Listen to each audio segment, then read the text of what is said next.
नमस्कार दोस्तों, मैं सुशील आप लोगों के बीच फिर से 20 इम्पोर्टेंट प्रश्न लेकर आया हूं, जो आपको आने वाले वन डे कॉम्पिटिटिव एग्ज़ाम में डायरेक्ट देखने को मिलेगा। दोस्तों, मैं ये क्वेश्चन को ऐसे ही इम्पोर्टेंस नहीं बोल रहा हूं, ये सच में इम्पोर्टेंट है और मैं ये क्वेश्चन सेलेक्ट करके लाया हूं, कहीं से भी उठाकर नहीं लाया हूं। दोस्तों, यदि आप गवर्नमेंट जॉब की तैयारी कर रहे हैं तो आप मेरे चैनल को सब्सक्राइब कर सकते हैं। यहाँ डेली आपको 20 टारगेट सीरीज नाम से जो है थंबनेल मिलेगा, वहाँ 20 इम्पोर्टेंट क्वेश्चन ही आपको मिलेगा, जो आपके लिए आने वाले एग्ज़ाम में बहुत ही हेल्प करेगा। बहुत आप मेरे साथ एक बार तैयारी करो और एग्ज़ाम दो, उसके बाद जो है आप बताना कि कितना क्वेश्चन यहाँ से आया और कितना हेल्प मिला मुझसे। उसके बाद जो है आप मुझे किसी भी तरह कांटेक्ट करके मुझे बोल सकते हो। ठीक है दोस्तों, तो ज़्यादा हम बात नहीं करेंगे, हम डायरेक्ट अपने क्वेश्चन पे आते हैं। हमारा पहला क्वेश्चन है दोस्तों, 1 नंबर क्वेश्चन देखिएगा। बौद्ध प्रतीक धर्म चक्र किसे दर्शाता है? तो इसका सही उत्तर होगा दोस्तों प्रथम उपदेश को। बौद्ध प्रतीक धर्म चक्र जो है प्रथम उपदेश को दर्शाता है। अब डिटेल्स में देखते हैं दोस्तों। गौतम बुद्ध ने बौद्ध धर्म का जो स्थापना गौतम बुद्ध ने किया था, उसकी अंतिम उपदेश कुशीनगर में दिया था। उसने जो है अपनी अंतिम उपदेश कहाँ दिया था दोस्तों? तो कुशीनगर में दिया था। अगला पॉइंट क्या है दोस्तों? गौतम बुद्ध के जन्म के घटना का प्रतीक कलम और सांड है। मृत्यु का प्रतीक क्या था गौतम बुद्ध का? तो स्तूप। अगला प्रश्न क्या है दोस्तों? पद्मपाणि बोधिसत्व के चित्र कहाँ पाए जाते हैं? पद्मपाणि बोधिसत्व के चित्र कहाँ पाए जाते हैं? तो इसका सही उत्तर होगा दोस्तों अजंता की गुफाओं में। अजंता की गुफाओं में। डिटेल से देखते हैं। ये अजंता की गुफा जो है दोस्तों औरंगाबाद महाराष्ट्र में स्थित है, और ये चित्र जो है गुफा संख्या 1 पर चित्रित है। कहाँ है दोस्तों? तो गुफा संख्या 1 पे। अगला प्रश्न क्या है दोस्तों? राष्ट्रकूट वंश का शाही प्रतीक क्या था? राष्ट्रकूट वंश का शाही प्रतीक क्या था दोस्तों? तो इसका सही उत्तर होगा दोस्तों गोल्डन ईगल। राष्ट्रकूट वंश के संस्थापक दंती दुर्ग प्रथम थे। कौन थे दोस्तों? तो दंती दुर्ग प्रथम थे। राष्ट्रकूट वंश की राजधानी मान्यखेत थी। कहाँ थी? मान्यखेत। एलोरा की गुफा मंदिर का निर्माण राष्ट्रकूट वंश के शासनकाल में हुआ था। किमान। अगला प्रश्न पे ध्यान देंगे दोस्तों। अगला प्रश्न है 4 नंबर प्रश्न है, शिलालेखों के अध्ययन को क्या कहा जाता है? शिलालेखों के अध्ययन को क्या कहा जाता है दोस्तों? तो इसका सही उत्तर होगा दोस्तों एपिग्राफी। एपिग्राफी। कुछ नोट है दोस्तों, इस प्रकार है नोट। शिलालेखों को पूरा लेख भी कहा जाता है। पूरा लेख भी कहा जाता है। और शिलालेख प्राचीन समय में घटित घटनाओं तथा उनसे संबंधित व्यक्तियों के बारे में जानकारी हासिल करने प्रमुख स्रोत में से एक है। अगला प्रश्न क्या है दोस्तों? अगला प्रश्न ध्यान दीजिएगा। हड़प्पा सभ्यता की मोहरों, यहाँ दोस्तों मोहरों नहीं है, मोहरों पर निम्नलिखित में से कौन सा पशु जो का अक्षर देखा जाता है? तो इसका सही उत्तर होगा दोस्तों बैल का। हड़प्पा सभ्यता के मोहरों पर बैल के अतिरिक्त जो है दोस्त और बाघ का, गेंडा का, बकरी का, हिरन का, भेड़ आदि पशुओं का चित्र भी देखे जाते थे। हड़प्पा सभ्यता की मोहर होगा दोस्तों, मोहरों नहीं है, यहाँ कुछ गलत है। मोहरों का आकार जो था दोस्तों किस प्रकार था? त्रिभुज आकार, आयताकार, वृत्ताकार और वर्गाकार था। अगला प्रश्न क्या है दोस्तों? 6 नंबर प्रश्न है, ध्यान दीजिएगा। मैगिनोट रेखा किन 2 देशों के बीच की सीमा रेखा है? तो इसका सही उत्तर क्या होगा दोस्तों? इसका सही उत्तर है फ्रांस और जर्मनी। फ्रांस। कुछ पॉइंट क्या है कि यह रेखा फ्रांस के द्वारा खींची गई थी। किसके द्वारा खींची गई थी? तो फ्रांस के द्वारा खींची गई थी। भारत व चीन के बीच कौन सी रेखा है? तो मैकमोहन रेखा है। भारत व चीन के बीच जो है मैकमोहन रेखा है। अमेरिका व कनाडा के बीच जो है 49वीं समांतर रेखा है। अमेरिका और कनाडा के बीच कौन सी रेखा है? तो 49वीं समांतर रेखा है। ऑर्डर नीस रेखा पूर्वी जर्मनी और पोलैंड के बीच सीमा बनाती है। कहाँ कहाँ के? पूर्वी जर्मनी और पोलैंड के बीच। अगला प्रश्न क्या है? तीस्ता नदी की सहायक नदी निम्न में से कौन सी है? तो तीस्ता नदी की सहायक नदी रंगित नदी है। रंगित नदी जो है सिक्किम की सबसे बड़ी नदी भी है। किसकी? सिक्किम की सबसे बड़ी नदी भी है। और तीस्ता नदी ब्रह्मपुत्र की सहायक नदी है। और तीस्ता नदी पहुनरी ग्लेशियर से निकलती है। कहाँ से निकलती है दोस्तों? तो पहुनरी ग्लेशियर जो कहाँ है?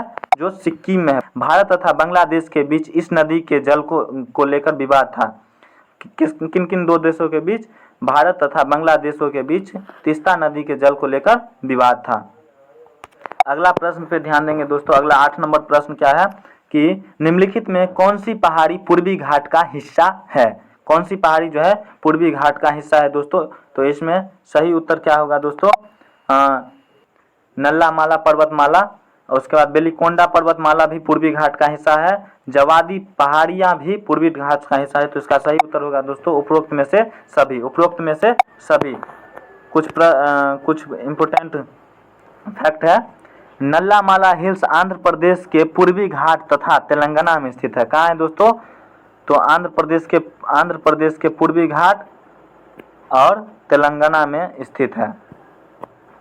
यह पहाड़ियां कोरोमंडल तट के समांतर स्थित है। किस तट के दोस्तों? तो कोरोमंडल तट के समांतर स्थित है। अगला पॉइंट क्या है? वेलिकोंडा रेंज जो है दक्षिण पूर्वी आंध्र प्रदेश में स्थित है। यह रेंज पूर्वी घाट के पूर्वी किनारे का निर्माण करती है। क्या किस चीज का निर्माण करती है? तो पूर्वी किनारे का निर्माण करती है। अगला पॉइंट है दोस्तों, जवादी पहाड़ियां भारत के तमिलनाडु राज्य की पूर्वी दिशा में विस्तृत श्रृंखला है। जवादी पहाड़ियां भारत की तमिलनाडु राज्य की पूर्वी दिशा में एक विस्तृत श्रृंखला है। अगला प्रश्न क्या है दोस्तों? भारत और चीन के बीच पूर्वी क्षेत्र की सीमा को आमतौर पर क्या कहा जाता है? तो इसका सही उत्तर होगा दोस्तों मैकमोहन लाइन कहा जाता है।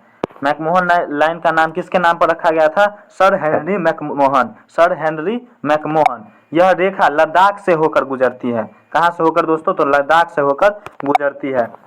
अगला प्रश्न क्या है? विश्व में बॉक्साइट का सबसे बड़ा उत्पादक देश कौन सा है? बॉक्साइट का सबसे बड़ा उत्पादक देश है दोस्त ऑस्ट्रेलिया। और 2 नंबर पे कौन है? चीन, और 3 नंबर पे ब्राजील। 2 नंबर पे है चीन और 3 नंबर पे है ब्राजील। भारत में सबसे ज्यादा बॉक्साइट कहाँ उत्पादित किया जाता है? तो उड़ीसा में। कहाँ? उड़ीसा में। अगला प्रश्न है, धर्मनिरपेक्ष राज्य का क्या अर्थ है? सुरक्षित। इसका सही उत्तर होगा दोस्तों सुरक्षित। धर्मनिरपेक्ष राज्य से अर्थ ऐसे राज्य से है जो आमतौर पर नागरिक मामलों और राज्य धर्म को अलग करने के अर्थ में परिभाषित किया जाता है। सभी देश को समान वरीयता दी गई है। अगला प्रश्न क्या है दोस्तों? ध्यान दीजिएगा। अगला प्रश्न, क्या भारत में एक नए राज्य का निर्माण हो सकता है? अगर हाँ हो सकता है तो किस प्रकार होगा? दोस्त हाँ हो सकता है, लेकिन यह जो है संविधान के अनुसार होगा। किसके अनुसार होगा? संविधान के अनुसार नए राज्य का निर्माण हो सकता है। कुछ पॉइंट है दोस्तों डिटेल्स में है। संविधान के अनुच्छेद 3 के अंतर्गत जो है, संविधान के अनुच्छेद कितने के? 3 के अंतर्गत राज्यों के गठन से संबंधित प्रावधान दिया गया है। संविधान के अनुच्छेद 3 के अंतर्गत जो है सांसद को नए राज्यों के गठन की शक्ति प्रदान की गई है। भारत की संसद साधारण बहुमत पराजित कर नए राज्य का गठन कर सकती है। साधारण बहुमत के लिए 50% से अधिक सदस्य की बहुमत की आवश्यकता है।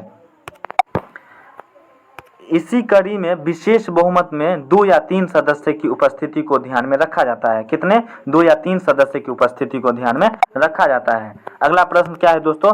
केंद्र शासित प्रदेश पांडिचेरी का नाम बदलकर पुदुचेरी किस वर्ष रखा गया था? तो इसका सही उत्तर होगा दोस्तों 2006 में पांडिचेरी का नाम बदलकर पुदुचेरी रखा गया। पुदुचेरी को भारत संघ में 14वें संविधान संशोधन 1962 के द्वारा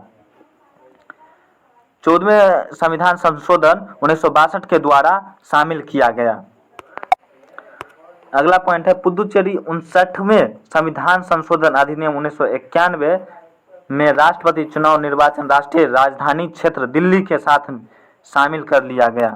अगला प्रश्न क्या है दोस्तों? 42वां संविधान संशोधन अधिनियम किस दिन लागू हुआ दोस्तों? तो इसका सही उत्तर होगा दोस्तों 3 जनवरी के दिन।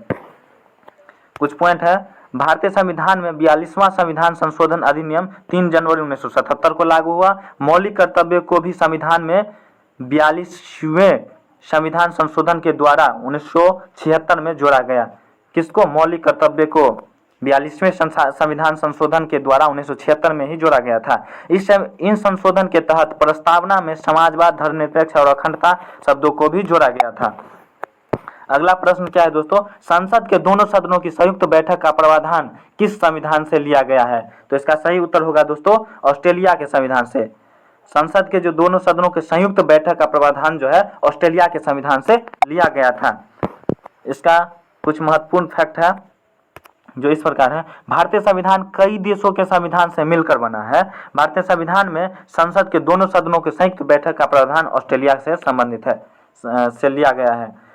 आयरिश के संविधान से नीति निर्देश सिद्धांत, राष्ट्रपति के निर्वाचन, मंत्रिमंडल की व्यवस्था, राज्यसभा में 12 सदस्यों का मनोनयन राष्ट्रपति द्वारा को संविधान में शामिल किया गया है।